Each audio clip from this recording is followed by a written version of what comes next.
પૃથ્વી મને આપો. કથા એવી છે, બલિરાજા 3 ડગલા પૃથ્વી આપવા માટે તૈયાર થયા છે. શુક્રાચાર્ય ગુરુ એને રોકે છે કે આ તો સાક્ષાત ભગવાન છે, તારું બધું લઈ લેશે. એ બધું હરવા માટે આવ્યા છે. બલિ કહે છે કે હું સત્યથી ચલાયમાન થાઈશ નહીં. શુક્રાચાર્યએ કહ્યું તમે ખોટું બોલી દો, આ બધું રાજ્ય લઈ લેવા માટે વિષ્ણુ પોતે આવ્યા છે. પણ બલિરાજા સત્યથી ચલાયમાન થતા નથી અને ભગવાનને સંકલ્પ વરાવ્યો કે હું 3 ડગલા પૃથ્વી તમને આપું છું. અને ભગવાને જ્યાં સંકલ્પ પૂરો થાય ત્યાં તો વામન માથે વિરાટ રૂપ ધારણ કર્યું છે. પહેલે પગલે આખી પૃથ્વી આપી લીધી, બીજામાં સ્વર્ગ, બ્રહ્મલોક અને સત્યલોક, અને ત્રીજો પગ જ્યાં મૂકવા જાય, ત્રીજો ડગલું મૂકવા માટે જગ્યા રહી નહીં. પરમાત્મા બલિને કહે છે કે ત્રીજું ડગલું ક્યાં મૂકું?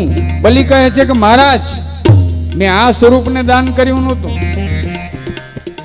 તો ભગવાન કહે છે હવે ગોર બાપાનું શરીર વધી ગયું, એમાં કઈ મારો વાંક નથી, મને જગ્યા બતાવો. બલિ કહે છે કે મારું શરીર હજી મારું જ છે, તમે બધું ભલે હરી લીધું હોય પરંતુ મારું શરીર હજી મારું છે, તો મારા માથા ઉપર તમે પગ મૂકો. બલિના અહો ભાગ્ય, ભગવાને એના માથા ઉપર ચરણ પધરાવ્યું. ભગવાને બલિને બાંધ્યો છે. બલિરાજાને વરદાન માગવાનું કહ્યું ત્યારે બલિરાજાએ કહ્યું કે આપ મારી સન્મુખ રહો. ત્યારે ભગવાન એના દ્વારપાળ બની રહ્યા છે. 4 મહિનાના વારા કર્યા. હવે ભગવાન બંધાઈ ગયા એટલે લક્ષ્મીજી ભગવાનની રાહ જોવે છે. લક્ષ્મીજી બલિરાજા પાસે આવ્યા. બલિરાજાને કહ્યું કે હું તમારી બેન છું. બલિરાજા કહે છે બેન છો તો આવો. રક્ષાબંધનનો તહેવાર આવ્યો, રાખડી બાંધી. ભાઈએ કહ્યું કે બેન કંઈક માગો, તો કે તમારો છડીદાર આપો, તમારો દ્વારપાળ આપો. તો કે તમે સ્ત્રી, એ પુરુષ. બલિરાજા ઓળખતા નથી લક્ષ્મીજીને. લક્ષ્મીજી બધી વાત કરે છે, આ તમારા જે દ્વારપાળ છે એ મારા પતિદેવ છે, હું લક્ષ્મી છું, આ સાક્ષાત વિષ્ણુ છે. અને બલિરાજાના તો અહો ભાગ્ય, આજે લક્ષ્મી નારાયણ બંનેના દર્શન થયા. પછી બ્રહ્મા અને શિવે પણ વિષ્ણુને કહ્યું કે અમે પણ 4 મહિના એ બલિના દ્વારપાળ બનીને રહેશું. આ બ્રહ્મા, વિષ્ણુ, મહેશ, આ 3 દેવતાઓ 4 મહિનાના વારા કરી અને બલિરાજાની સન્મુખ બલિના દ્વારપાળ બનીને ઊભા છે. આવું આ બલિરાજાને ભગવાનનું, દેવતાઓનું, સંતોનું અને એની ભક્તિનું એ ફળ મળ્યું છે.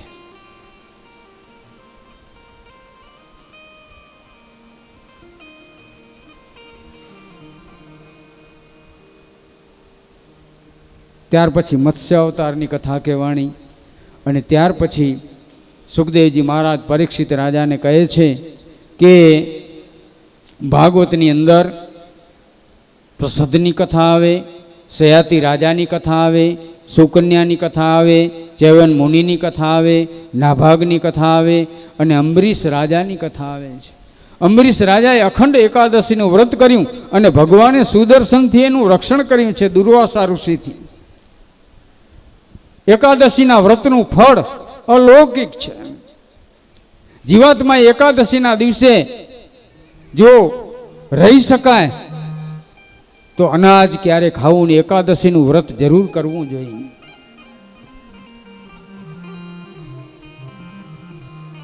વ્રત કરીએ એકાદશીના ભાવથી રે, વ્રત કરીએ એકાદશીના ભાવથી રે, એના પુણ્ય તણો નહીં પાર, એના પુણ્ય તણો નહીં પાર. વ્રત કરીએ એકાદશીના ભાવથી રે, એના પુણ્ય તણો નહીં પાર, એના પુણ્ય તણો નહીં પાર. વ્રત કરીએ એકાદશીના ભાવથી રે, 12 માસની એકાદશી કીજીએ રે, 12 માસની એકાદશી કીજીએ રે.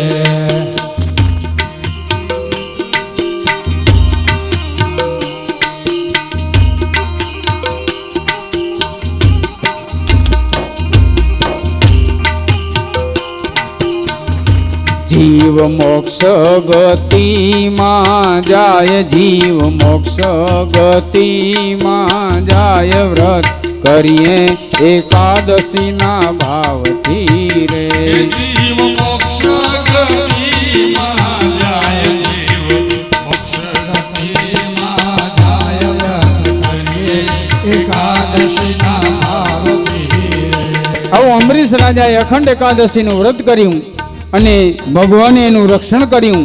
દુર્વાસા મુનિને ભગવાને કહ્યું કે જે પરમ મારા ભક્ત છે એનું હું રક્ષણ કરું છું. આ એકાદશીના વ્રતનું મહત્વ બતાવ્યું છે.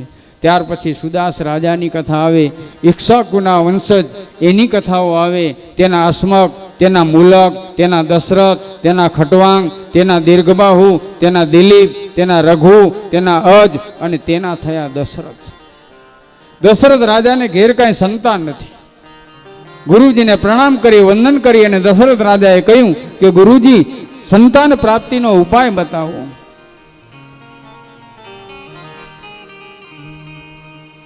ત્યારે ગુરુ વશિષ્ઠ કહે છે તમે પુત્ર કામેષ્ટી યજ્ઞ કરો. દશરથ રાજાએ પુત્ર કામેષ્ટી યજ્ઞ કર્યો. યજ્ઞનારાયણ ભગવાન સાક્ષાત ખીરનો ચરુ લઈ અને બહાર પધાર્યા અને આજ્ઞા કરી કે આ ખીરનો ચરુ એ દશરથ રાજા પોતાની ત્રણેય રાણીઓ કૌશલ્યા, સુમિત્રા અને કૈકેયી એને ખવડાવશે, એમને ત્યાં પુત્ર થશે. ગુરુજીને એ ચરુ એ આપ્યો અને એ કુંભ આપ્યો અને ગુરુજીએ દશરથ મહારાજને આપ્યો. દશરથ મહારાજે ત્રણેય રાણીઓને આપ્યો. એમાંથી અડધો ભાગ કૌશલ્યાને અને અડધો ભાગ જે હતો એમાંથી કૈકેયી અને સુમિત્રાને આપ્યો. ત્યારે કૈકેયી કહે છે કે મને અડધામાંથી પણ અડધો શા માટે? આમ કૈકેયી હાથમાં પ્રસાદ લઈ અને ઊભા છે ત્યાં તો એક ઉડતી ઉડતી સમડી આવી. સમડીએ પ્રસાદ લઈ લીધો. અંજની દેવી જંગલની અંદર તપ કરતા હતા અને ત્યાં કને એ સમડી દેવીના મુખમાંથી પ્રસાદ પડી ગયો, અંજની દેવીના હાથમાં આવ્યો. અંજની દેવી આરોગી ગયા અને ત્યારે હનુમાનજીનું પ્રાગટ્ય થયું. આમ હનુમાનજી રામજીથી પહેલા આવ્યા છે. ત્રણેય રાણીઓને ગર્ભ રહ્યો છે. સાક્ષાત ભગવાન પરમાત્મા નારાયણ એ કૌશલ્યાના ઉદરમાં આવ્યા છે. ખૂબ કૌશલ્યા તેજસ્વી દેખાય